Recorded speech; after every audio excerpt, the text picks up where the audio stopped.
ठीक है ना। जब श्वास नहीं ले पाते तो ऐसा ही होता है, जब रनिंग करते हैं जल्दी जल्दी में अपना श्वास, क्योंकि वो इतनी जल्दी नहीं कर पाता है कि उसके अनुसार बना दे, तो अपन मुख भी खोलना पड़ता है अपने को, है ना। तो ऐसा, ठीक है। फेरिक्स, और फेरिक्स के बाद का देखो डायग्राम अपना ये, ठीक है, ये वाला भाग, यहाँ तक मैंने बताया फेरिक्स था। अब ये वाला भाग अपना प्रारंभ होता है जिससे अपना स्वर उत्पादन हो, जो बोल रहा हूँ, जो स्वर उत्पादन हो रहा है किस भाग से हो रहा है, इसी भाग से हो रहा है, ठीक है। इस भाग को बोलते हैं अपन स्वर तंत्र, या कंठ बना दूं, नहीं बनेगा ऐसे,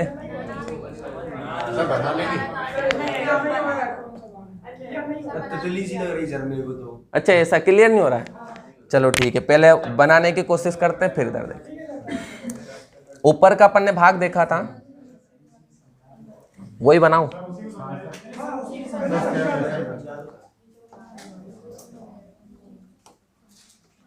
इसमें तो जगह नहीं बची।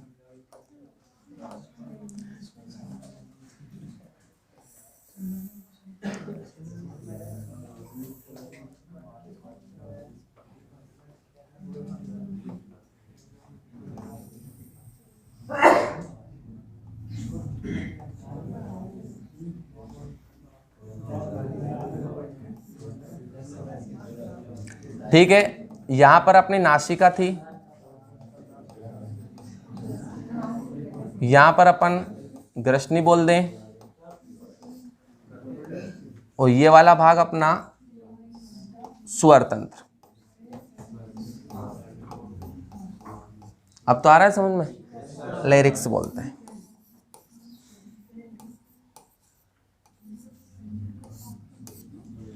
ठीक है। स्वर तंत्र या इसे बोलते हैं अपन कंठ, ठीक है। अब स्वर तंत्र होता है, इस स्वर तंत्र का कार्य क्या रहता है, अपना मुख्य कार्य ध्वनि उत्पादन करना, ठीक है। तो ध्वनि उत्पादन का कार्य करता है अपना कंठ, जो ये वाला है, ठीक है ना, यहीं से। फिर देखो कि ये वाली संरचना, ये वाली संरचना अपने आपस में जुड़ी रहती है। यहाँ पर एपिग्लोटिस बना देता हूँ, एक पत्तीनुमा संरचना होती है जो श्वास को रोकने का कार्य करती है, जिसे एपिग्लोटिस कहा जाता है।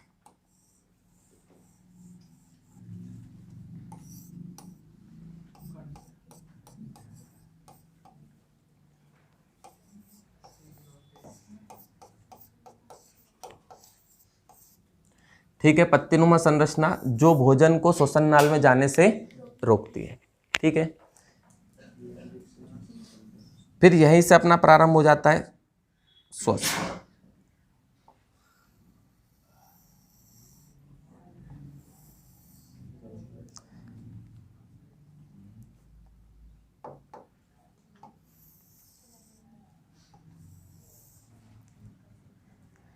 ये श्वसन नाल होती है जिसे बोलते हैं ट्रेकिया, ठीक है। इसके चारों ओर एक वलयकार संरचना पाई जाती है, ठीक है।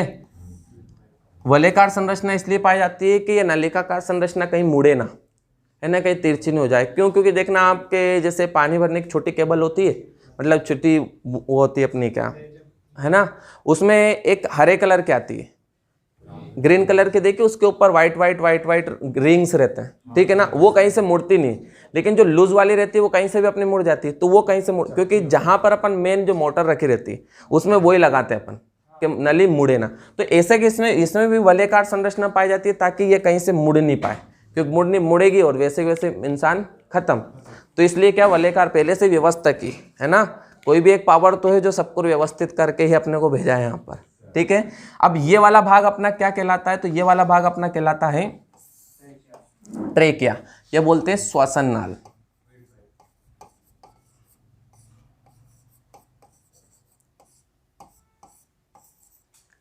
ट्रेकिया, ट्रेकिया, ठीक है।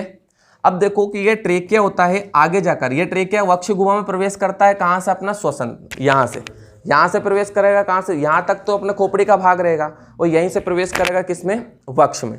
तो जो श्वसन नाल होती है, श्वसन नाल से वक्ष में प्रवेश करता है, और वक्ष जो श्वसन नाल होती है आगे जाकर कितने, दो भागों में विभाजित हो जाती है, ठीक है। दो भागों में विभाजित होकर कहां पर प्रवेश करेगी, दोनों फेफड़ों के अंदर ये प्रवेश करती है, ठीक है। दोनों फेफड़ों की संरचना में बनाता हूं,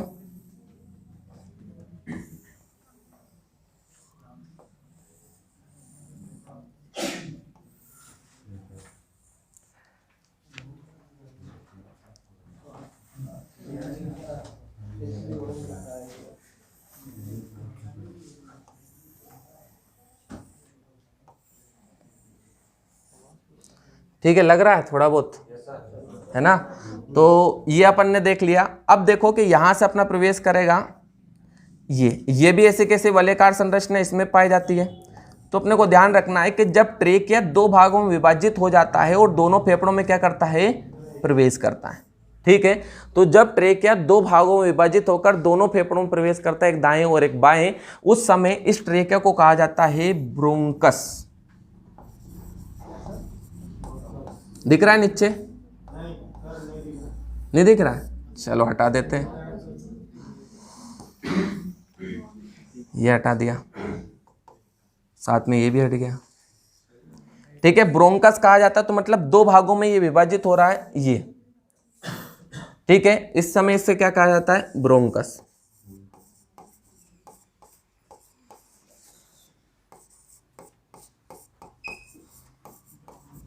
ठीक है, तो जब श्वसन नाल दो भागों में विभाजित हो जाती है उस समय इसे ब्रोंकस कहा जाता है। ठीक है, सीधे सीधे। और ब्रोंकस क्या करेगा, अंदर जाएगा और अंदर जाके अन्य शाखाओं में जाकर विभाजित हो जाएगा, क्योंकि एक नहीं बहुत सारी शाखाओं में ऐसे करके विभाजित होकर अंदर प्रवेश करता है।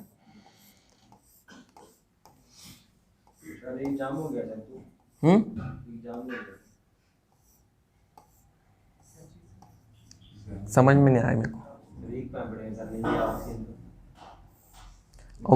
ऑक्सीजन नहीं आई तो खत्म, फिर क्या है, फिर क्या बचेगा।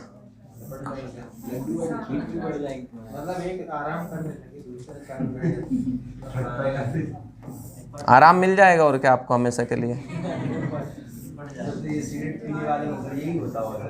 हाँ, फेफड़े में दिक्कत आती है ना, प्रॉब्लम। देखो ऐसे करके जब ब्रोंकस, जब ट्रेकिया जो श्वसन नाल दो भागों में विभाजित होती है तो ब्रोंकस कहा जाता है। और जब ब्रोंकस आगे जाकर अन्य भागों में विभाजित हो जाता है अपना, ठीक है, आगे जाकर पतली शाखाओं में विभाजित हो जाता है, उस समय इसको कहा जाता है ब्रोंकाई। ठीक है, फेफड़े में प्रवेश कर गया अपना ये। अब फेफड़े में प्रवेश कर जाता है, मतलब ब्रोंकस जब दोनों फेफड़ों में प्रवेश करके छोटी शाखाओं में विभाजित होता है उस समय इसे कहा जाता है, देखो, ब्रोंकस कहा जाता है। ब्रोंकस तो अपना उस समय कहा जाता है जब दो भागों में। अब ये इस समय क्या कहा जाता है, ब्रोंकाई।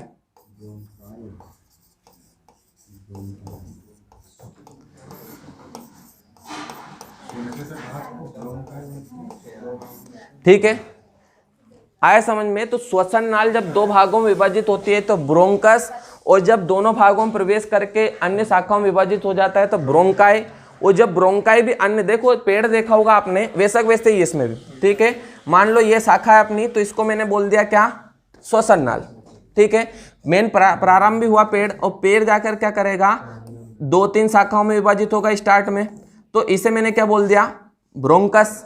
और जब ब्रोंकस आगे बढ़ेगा तो ये आगे जाकर और अन्य शाखाओं में विभाजित होगा। ठीक है, यही बात समझ में, अन्य शाखाओं में विभाजित होगा, इसे क्या बोल दिया, ब्रोंकाई। अब जो और भी आगे बढ़ेगी और आगे बढ़कर उन पतली पतली शाखाओं में ये क्या करेगी, विभाजित हो जाएगी। तो ये अन्य पतली पतली शाखाओं में विभाजित होती है, मतलब ये पतली शाखा दिख रही है, ये पतली शाखा, ये पतली शाखा। तो अन्य पतली शाखाओं में जब जाकर ये विभाजित हो जाती है तो इसे कहा जाता है ब्रोंक्यूल्स।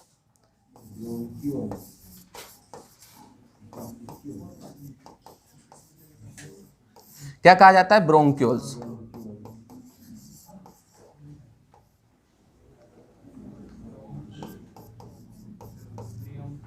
ब्रोंक्यूल्स। ठीक है, इससे छोटा नहीं। अब ब्रोंक्यूल्स होता है, पेड़ होता है, पेड़ की जब पतली पतली शाखा हो जाती है तो वहां पर क्या पत्तियां लगी रहती है या कुछ फल फ्रूट वहीं लगते हैं, अन्य जो पतली पतली शाखा होती है। हाँ, देखो कि ये वाला भाग अपना क्या कहलाता है, श्वसन नाल। श्वसन नाल जब दो भागों में विभाजित होती है तब इसे कहा जाता है ब्रोंकस, और जब दोनों फेफड़ों में प्रवेश कर जाती है उसके बाद इसे ब्रोंकाई, और जब पतली पतली शाखाओं में विभाजित हो जाता है तो ब्रोंक्यूल्स। और ब्रोंक्यूल्स के अंतिम सिरों पर, जैसे पेड़ में पत्तियां होती है या फल लगते हैं, ऐसे कैसे इनके अंतिम सिरों पर कुछ दानेदार संरचना पाई जाती है। ठीक है ना, गोल गोल संरचना इसके ऊपर पाई जाती है। अंतिम सिरे पर, हाँ यही तो महत्वपूर्ण है। हाँ वायु कोश जिसे बोलते हैं अपन, और इंग्लिश में बोले तो एल्वियोलाई, है ना। तो ये सबसे अंतिम सिरे पर के एल्वियोलाई होता है, इस एल्वियोलाई के अंतिम सिरे पर होता है वायु कोश जिसे बोलते हैं एल्वियोलाई।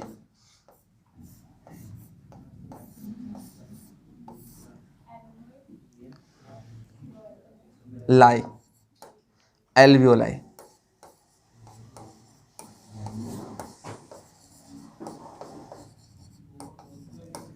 ठीक है ना, कुछ याद रखो ना रखो, एल्वियोलाई तो याद रखना ही है, क्योंकि अपन रक्त परिसंचरण तंत्र पढ़ेंगे तब एल्वियोलाई काम करेगा। क्यों? क्योंकि जितनी भी अपन ऑक्सीजन ग्रहण करते हैं वो सारी ऑक्सीजन इस एल्वियोलाई भाग में ही उपस्थित रहती है। तो फेफड़े के किस भाग में ग्रहण की गई ऑक्सीजन उपस्थित रहती है? तो वायु कोश भाग में ही। और जिसके बाद जैसे बताया कि अशुद्ध जल कौन सा होता है? जिसमें CO2 रहती है। तो CO2 युक्त रक्त कहाँ पर आता है? यहाँ पर। पंप कौन करता है? हार्ट पंप करता है, तो वो अशुद्ध रक्त कहाँ पर आ जाता है? श्वसन नाल में। और श्वसन नाल में आके अपना कहाँ तक पहुँच जाता है? वायु कोश में। और वायु कोश में क्या उपस्थित रहती है? अपनी ऑक्सीजन। और ऑक्सीजन उपस्थित रहती है तो वो क्या करता है? एक्सचेंज हो जाता है, गैसों का विनिमय। प्रक्रिया पढ़ेंगे तो गैसी के विनिमय में क्या कर देता है? अशुद्ध रक्त में जो CO2 है उस CO2 के स्थान पे क्या रख देता है? वो O2। और O2 युक्त रक्त कैसा हो जाता है? शुद्ध। और CO2 को शरीर से बाहर वो निकाल देता है। तो CO2 को बाहर निकालने की प्रक्रिया कहलाती है निःश्वसन। निःश्वसन, है ना। और ग्रहण, ऑक्सीजन ग्रहण करने की प्रक्रिया निःश्वसन। और छोड़ने और लेने की प्रक्रिया कहलाती है श्वासोच्छ्वास। श्वासोच्छ्वास, ब्रीथिंग बोला सुना होगा अपना, है ना, ब्रीथिंग प्रक्रिया। तो अपन ने ये तंत्र देखा ओनली। देखो आया समझ में? देखो इसमें भी ऐसा ही, ये डायग्राम भी ऐसा ही, कुछ चेंज नहीं है। ठीक है ना। ये का ये बना है कि ये देखो वलयाकार संरचना पाई जाती है, इसे बोल दिया अपन ने क्या? श्वसन नाल। ये वाला मैंने स्वर तंत्र बोल दिया। ठीक है। फिर आगे जाकर अब दो भागों में विभाजित हो रही है, तो इसे बोल दिया अपन ने ब्रोंकस। फिर अन्य भागों में, अन्य शाखाओं में विभाजित हो रही है, तो इसे क्या बोल दिया? ब्रोंकाई। फिर अन्य पतली पतली शाखाओं में विभाजित हो रहा है तो उसे ब्रोंक्यूल्स। और ब्रोंक्यूल से इसके अंतिम सिरे पर कुछ दानेदार संरचना बनाई नहीं है, तो इसके अंतिम सिरों पर दानेदार कुछ संरचना होती है जिसे बोलते हैं एल्वियोलाई भाग। और उसी भाग में अपना क्या उपस्थित रहता है? ऑक्सीजन उपस्थित रहता है। ठीक है। ग्रहण की गई संपूर्ण ऑक्सीजन वहीं पर, और जो गैसों का जो शुद्धिकरण होता है अपना, मतलब जो रक्त का शुद्धिकरण होता है वो भी फेफड़े के एल्वियोलाई भाग में ही होता है। हाँ बोल सकते हैं बिल्कुल, क्योंकि मेन वही कार्य करता है पूरा, मतलब लंग्स की इकाई बोल सकते हैं, फेफड़े की यूनिट बोल सकते हैं, है ना। ठीक है। तो ये डायग्राम था, लेकिन मैंने बना दिया तो थोड़ा अच्छा समझ में आ गया, है ना। तो ये अपना पूरा तंत्र, और इसके नीचे एक संरचना पाई जाती है ऐसे करके। ठीक है। ये इसके नीचे ऐसे करके संरचना पाई जाती है, जिसके कारण फेफड़े सिकुड़ते हैं और फैलते हैं, सिकुड़ते हैं और फैलते हैं। मतलब श्वासोच्छ्वास की जो प्रक्रिया है वो इस संरचना पर निर्भर करती है, जिसे बोलते हैं डायफ्राम।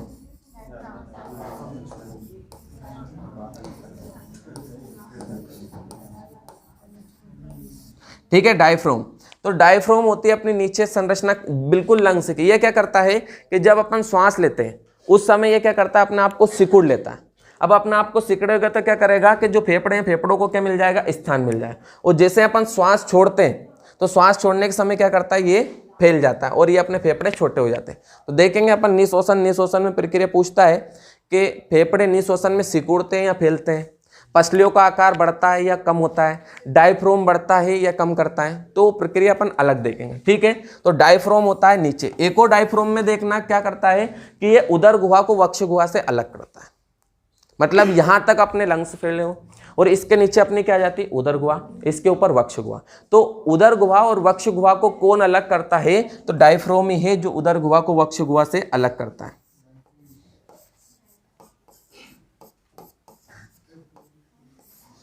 ठीक है। डायफ्राम और श्वासोच्छ्वास की जो प्रक्रिया है वो भी अपने डायफ्राम पर ही निर्भर करती है। तो जो दोनों लंग्स होते हैं उन दोनों लंग्स के नीचे अपना होता है, ठीक है, ये अपने होते हैं फेफड़े। किसका नाम? डायफ्राम का मुख्य कार्य होता है श्वासोच्छ्वास की प्रक्रिया को नियंत्रित करना, मतलब श्वास लेते हैं और श्वास छोड़ने की जो प्रक्रिया उसको नियंत्रित करेगा। क्योंकि जैसे आपने देखा हो ब्लड प्रेशर नापते हो पंप करता है, ऐसा कैसे ये होता है कि उसको क्या करेगा? अगर दबाएगा तो गैस क्या छूट जाएगी, तो मतलब कम हो जाएगा। कम हो जाएगा मतलब ये डायफ्राम अपना आकार बढ़ा देगा, फिर छोड़ देगा तो वापस उसमें गैस भर जाती है, ठीक है। आकृति उसका जो आकार होता है वो बढ़ जाता है, फिर छोटा हो जाता है, फिर बढ़ जाता है, ऐसा ऐसा ये काम करता है, ठीक है। देखा हो ना पंप करता हो जब ब्लड प्रेशर चेक करता है जब, है ना गैस, तो ऐसे ऐसे। तो ये स्वर तंत्र आया समझ में। अब इसकी प्रक्रिया देखना अपने को, ठीक है। तो प्रक्रिया अपन कब देखेंगे, कल देखेंगे, ठीक है। तो इसमें कोई डाउट?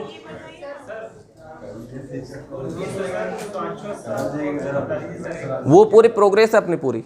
बाह्य शोषण देखना है। बाह्य शोषण में आता है श्वासोच्छ्वास और एक गैसों का विनिमय, फिर एक गैसों का परिवहन और एक आंतरिक शोषण जिसमें आता है कोशिकीय शोषण। तो अपन पूरी प्रोग्रेस कल देखेंगे पूरी, है ना, इसका ही भाग है। हाँ, CO2 को बाहर करना निःश्वसन और अंदर लेना निःश्वसन। इंस्पिरेशन और एक्सपिरेशन, अंतर, ये अंतर है ना, देखो मैंने लगा रखा है। अंतःशोषण किसे बोलते हैं, ये अंतःशोषण के अंतर्गत ही आते हैं, हाँ, है ना। अंतःशोषण अलग होता है, अंतःशोषण इसके अंतर्गत नहीं आता। देखो इसको बोलते हैं, इसको बोलते हैं अंतःशोषण, निःशोषण, और इसको बोलते हैं उच्छ्वास, है ना। इसको बोलते हैं अंतःशोषण मतलब अंदर लेना, और इसको बोलते हैं उच्छ्वास मतलब छोड़ना। देखो इंग्लिश में याद रखोगे तो ऑटोमेटिक याद हो जाएगा, इंस्पिरेशन और यहाँ पर एक्सपिरेशन, तो ऑटोमेटिक क्लियर हो जाएगा। इन कर रहा है मतलब अंदर ले रहा है, मतलब ऑक्सीजन ग्रहण करेगा, ठीक है ना। हिंदी इंग्लिश दोनों शब्द अपन देखेंगे। हुआ इतना, खत्म करें, बना लो जी, क्या आ गया।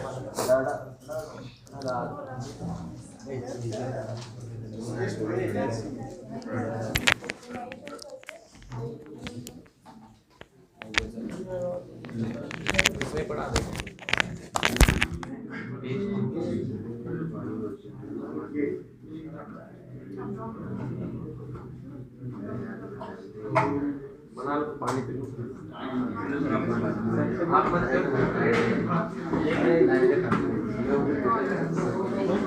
दूसरे जाएंगे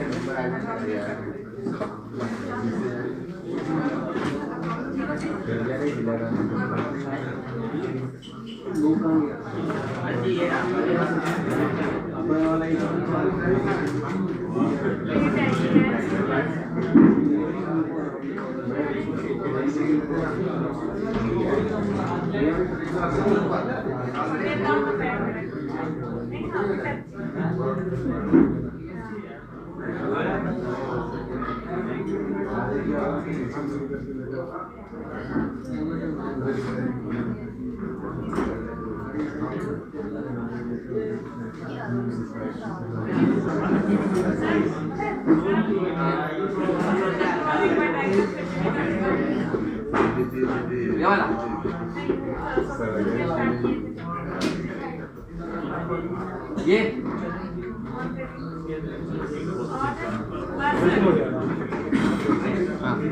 हाँ